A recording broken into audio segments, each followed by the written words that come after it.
Hello everyone, welcome to the Spanish for Kiddos podcast, where you can listen to fun bilingual stories and more. My name is Barbara, I'm the owner of Spanish for Kiddos and your host for today's show.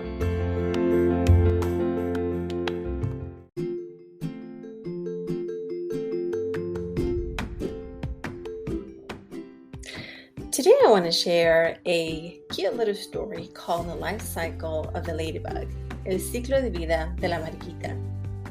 And as you probably are aware, as soon as spring starts, I think it's a great way to start talking about life cycles, like life cycles of plants, seeds, bugs, you name it.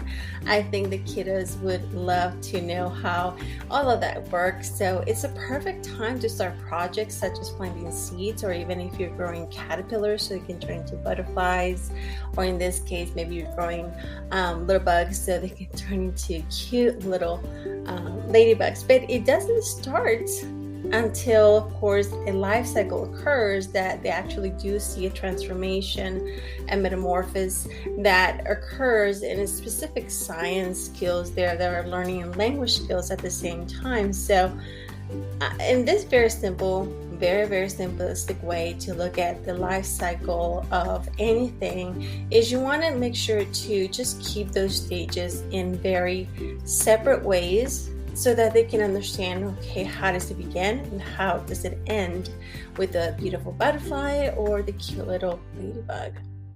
So let me begin. The ladybug has many eggs.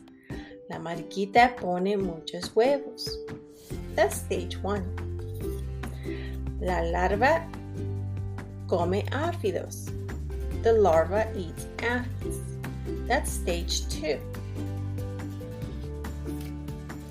The pupa rests on a tree branch. La pupa descansa sobre una rama de árbol. That's stage 3. The ladybug comes out of the pupa. La mariquita sale de la pupa. That's stage 4.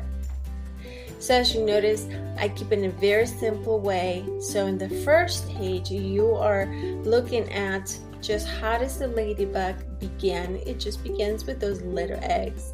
And if you look closely, if you ever grown ladybugs, they're very, very tiny and they're just everywhere. Then next, they start to grow and they start to look at their surroundings.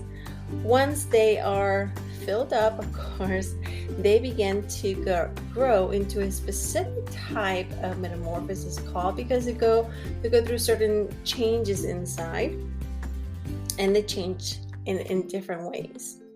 Then as it keeps on going until they reach a point where they actually come out of the pupa and they actually don't have the little spots just yet. Sometimes if you look closely and if you had the chance and the great opportunity to see the ladybugs, those little dots actually come a little bit later. And the beautiful thing is that you might see them that they spread the little wings there, here and there, or you might see those little spots later on. So that's a great way to do that. So one of the great things about life cycle is to look at what the ladybugs actually do. How do they function? As I mentioned, they eat these specific aphidos that actually kind of harm. They actually harm plants because they don't allow it to grow. So the ladybug, what it does, they feed on these little microorganisms, and that helps them stay healthy. That's a great way to understand that there's an ecosystem as well that actually helps the plants and helps the ladybugs and helps everything around it. And that's the beauty about science, of course, in that regards. Of course, as you know, there's a lot of key terms in there, and that's the language part of it that you might want to focus on. You can actually create maybe either a word wall, or you have maybe an anchor chart with all these different parts of a ladybug as well. And in this case, if you get a chance to look at our blog specifically for the life cycle of the ladybug, I have a flip book.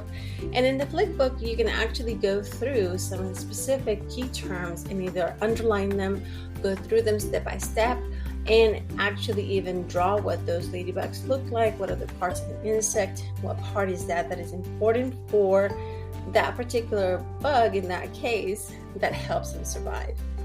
And of course, there are different types of life cycles as well, such as for the butterfly, for frogs, plants, there's even 4 seasons, of course. And then how does that occur? And all that is super important into understanding how our world works.